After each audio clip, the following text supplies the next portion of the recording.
Minhas cordiais saudações a todos aqueles que nos acompanham toda semana, pelas redes sociais da nossa querida Diocese de Limeira. Hoje, nosso encontro vai abordar o segundo domingo do tempo pascal, domingo da Divina Misericórdia, dia 16 de abril de 2023. O Evangelho do segundo domingo do tempo pascal é de São João, capítulo 19, versículos 19 até 31. Assim diz o texto.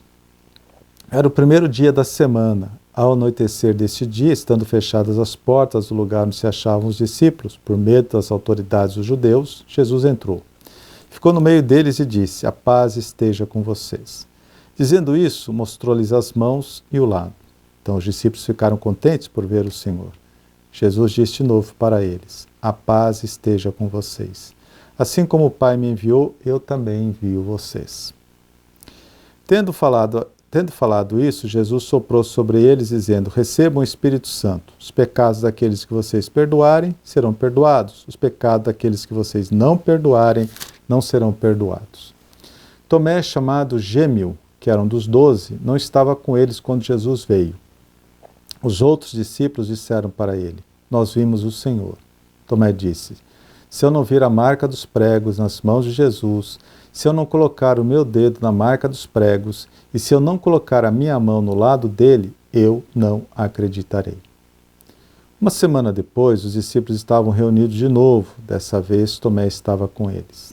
Estando fechadas as portas, Jesus entrou, ficou no meio deles e disse: "A paz esteja com vocês." Depois disse a Tomé: "Estenda aqui o seu dedo e veja as minhas mãos. Estenda a sua mão e toque o meu lado. Não seja incrédulo, mas tenha fé." Tomé respondeu a Jesus: "Meu Senhor e meu Deus." Jesus disse: "Você acreditou porque me viu? Felizes os que acreditaram sem ter visto." Jesus realizou diante dos discípulos muitos outros sinais que não estão escritos neste livro. Estes sinais foram escritos para que vocês acreditem que Jesus é o Messias, o Filho de Deus, e para que, acreditando, vocês tenham a vida em seu nome. Palavra da salvação. Glória a vós, Senhor.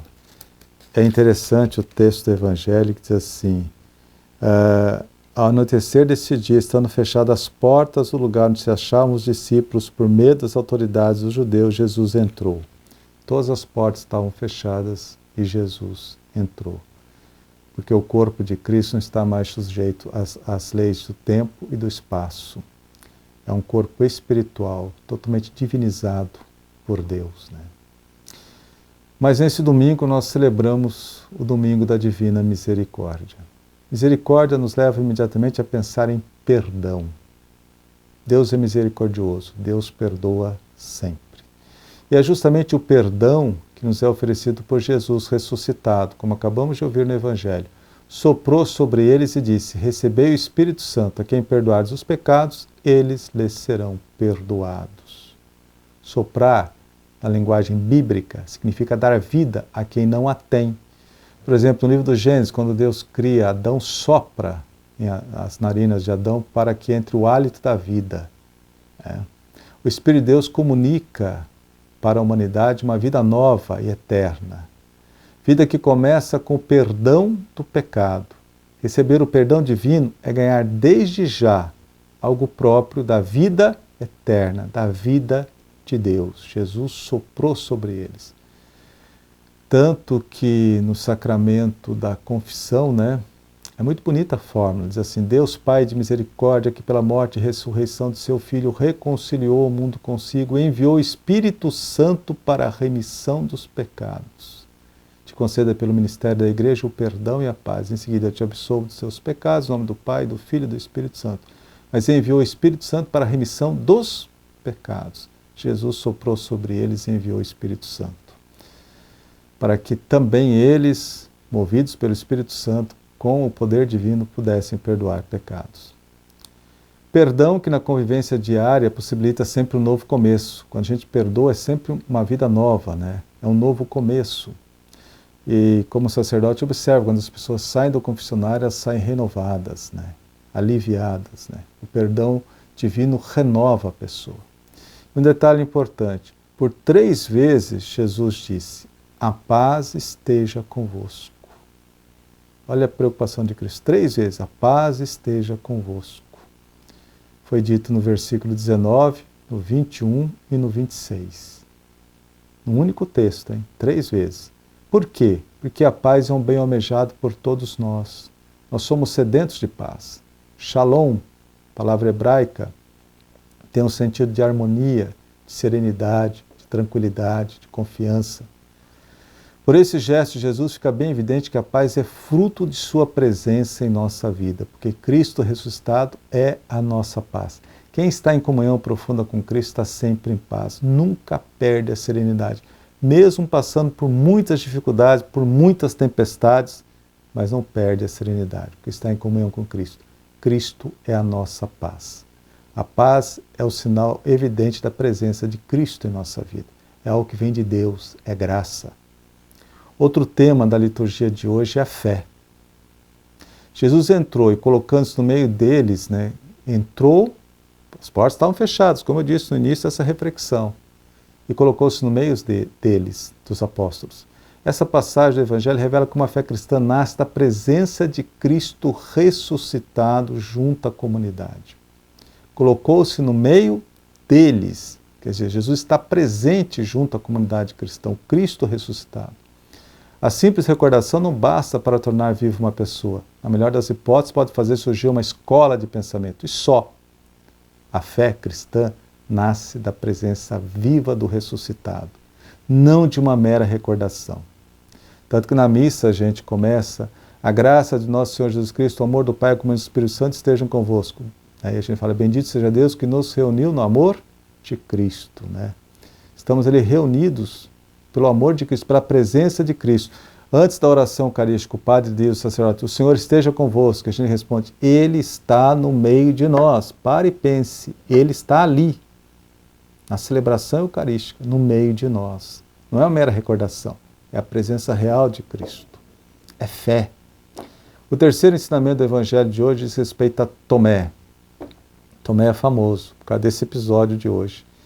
Esse apóstolo fez escola, pois com seu comportamento ensina-nos que a participação na comunidade é condição indispensável para a nossa experiência de fé. É que vale a pena lembrar, muita gente ainda não voltou depois da pandemia, A fé é isso, é participar também da sua comunidade. Tomé fez a experiência de Cristo vivo no interior da comunidade. No domingo, dia do Senhor, Tomé volta a participar de sua comunidade, porque domingo é o dia do Senhor, o dia que participamos da missa. E na primeira aparição de Cristo ressuscitado, Tomé não estava, vamos dizer assim, ele não foi à missa no domingo, E por isso não esteve em contato com o ressuscitado. No domingo seguinte, Tomé estava lá, junto com eles. Aí sim ele teve contato com o ressuscitado. É na comunidade que a gente faz a experiência de Cristo ressuscitado, comunidade de fé. Daí a importância de participar da missa na sua comunidade, na sua paróquia. Domingo, dia que a comunidade celebra o amor fraterno, perdão recíproco. A palavra proclamada é a Eucaristia. É nessas condições que se experimenta Jesus ressuscitado.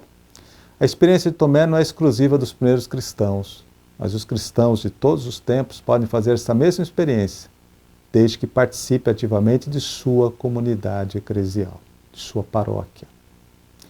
Por fim, examinemos a última bem-aventurança proclamada por Cristo e que se constitui na mensagem central do Evangelho de hoje.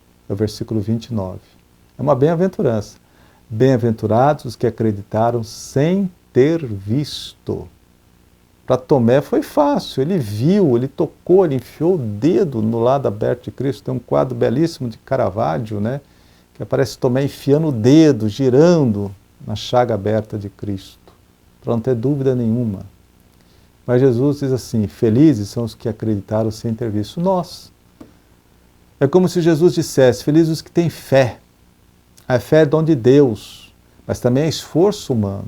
É um dom, um presente, mas tem que ser trabalhado. Aí entra a nossa liberdade, a nossa colaboração. Quem pensa ter fé sem lutar, corre o risco de acabar não acreditando em nada. Os questionamentos fazem parte de uma experiência sincera de fé. A gente vai crescendo com os questionamentos, aprofundando a nossa fé. A fé é um mistério. as dúvidas nos incitam a sempre mais crescer na experiência do mistério de Deus, a buscar o Deus verdadeiro, esse Deus que sempre nos surpreende, porque Deus é um mistério. Por isso a fé ela vai se aprofundando ao longo da vida. E muitas vezes o que assusta muitas pessoas e que afasta muitas pessoas da igreja e até de abandonar a fé é o silêncio de Deus. O silêncio de Deus assusta e desconcerta muitos, mas ele faz parte da experiência de fé. O próprio Cristo passou por isso. Meu Deus, por que me abandonastes?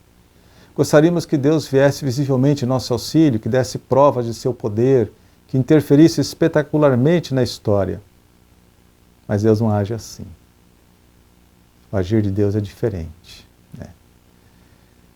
Muitas vezes Deus nos dá a força para a gente superar todas essas dificuldades, né? A gente pede sabedoria e Deus nos dá sabedoria para vencer as dificuldades. A gente pede que Deus nos livre dos perigos e Deus nos dá a fortaleza para que a gente vença esses perigos. Ele não nos abandona nunca. É assim que Ele age conosco. No fundo, muitas vezes temos medo do silêncio de Deus. No entanto, esse silêncio aparente constitui o fundamento da nossa fé. É acreditar sem ver. É saber que Ele age, não nos abandona nunca, que a sua providência está sempre atenta a cada um de nós. Através de toda a história da salvação, Deus sempre agiu assim, dando espaço ao risco e à opção de fé. Por isso, peçamos com humildade ao Senhor ressuscitado no dia da divina misericórdia. Peçamos essa graça. Senhor, aumentai a nossa fé. Que tenhamos uma fé adulta, madura, não uma fé infantil. A todos, a minha bênção e um feliz domingo da misericórdia.